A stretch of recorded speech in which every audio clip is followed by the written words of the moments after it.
Blackberry.com. Hey everyone, Zach from Crackberry.com. We've got Jeff Gadway here, who is Senior Product Marketing Manager at Blackberry 10. Jeff, you want to go over the Q10 features, what you can show, and kind of the design characteristics of it? Sure. So the first couple things I'll call your attention to are just some of the design details. So you've got that classic BlackBerry keyboard together with the frets. The frets, we made them larger so that once again there's more space between the rows so your fingers can more easily find the keys. The frets also help to visually align the keys into rows so that your eyes can find the right keys that much more easily. Because we've been able to make the keyboard larger, all the keys are actually the same size from left to right across the keyboard, which again helps with touch targeting. Another thing I'll call out is the stainless steel frame that sits around the BlackBerry Q10. Now this is machined from a solid block of 304 stainless steel. So what that means is that it's incredibly durable. It's been designed to wear in, not wear out. It feels just absolutely beautiful in your hand. It gives it that really nice solid feel. And it's been coated with a black PVD finish so that once again it won't scuff or chip or mar. Now here on the back we've got a beautiful glass weave back cover, and this has been designed exclusively for the BlackBerry Q10. It's been years in the making. We've been able to mold it into this 3D shape so that it's actually incredibly strong and yet very light and very thin as well. And because of the material that we've used, it's invisible to RF, so that RF performance is incredibly high and uncompromised. You can hold it any way you like in your hand and not have to worry about losing bars.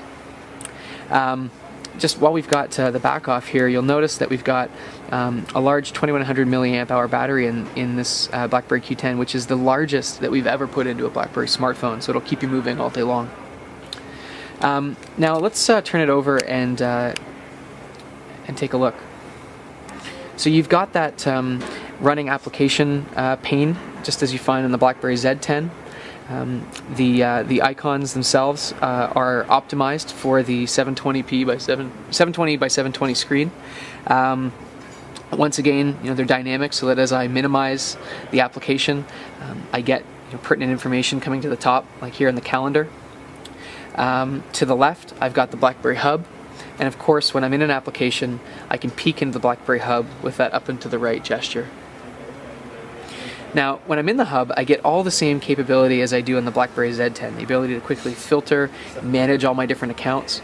And one of the things that we're calling out here on the BlackBerry Q10 is the ability to flag a message and add it to BlackBerry Remember.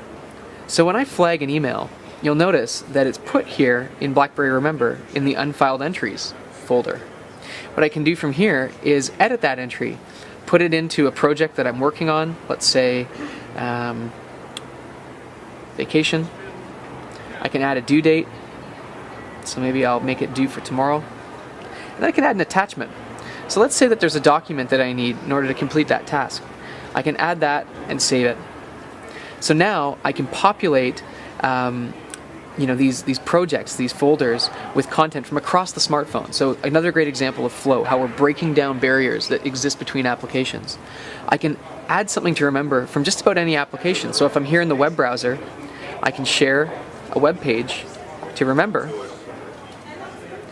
and once again add it to one of these folders that I'm working on. So I'll add it to vacation here, I'll set a due date, maybe I'll even add a voice note. Don't forget to pack your bathing suit. Done. Save. So now when I go back to BlackBerry Remember, you see that I've got a number of pieces of content coming together around a particular project. The last thing I'll show you quickly on the BlackBerry Q10 is how we've implemented this next word suggestion typing experience. So as I start to type, you'll notice that the next word suggestions actually appear here right above the keyboard. So if I say, what's the best way to get a good idea? So again, the keyboard understands you, it adapts to you, it provides you with personalized next word suggestions as you type.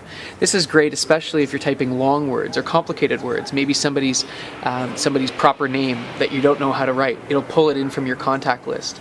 Also, if you're typing in multiple languages, and I don't have French set up here, but it'll allow you to quickly insert accents as well.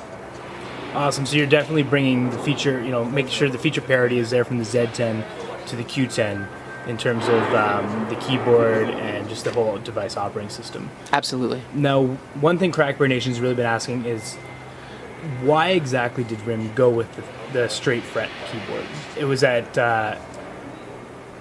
for better, faster typing, design aspects, or A and B, and it's a great question, and we spent a lot of time looking at how to evolve that iconic BlackBerry design with the curved keyboard that you find on the Bold 9900 today. By moving to this gesture-based operating system, we were able to eliminate the dedicated send and back and menu keys, giving us more space here above the keyboard. The best way to use that space was to increase the size of the display as well as the size of the keyboard. And to do that, we had to move the keyboard to a straight keyboard. But that being said, because we've moved to this straight design, we've been able to make the keys larger across the board, increasing the typing experience, improving the typing experience that much further. And our usability tests have shown that people actually prefer the straight keyboard design to the curved design on past Blackberries. Awesome. Thanks, everyone. So there, Crackberry, the Q10 running BlackBerry 10. See you guys later.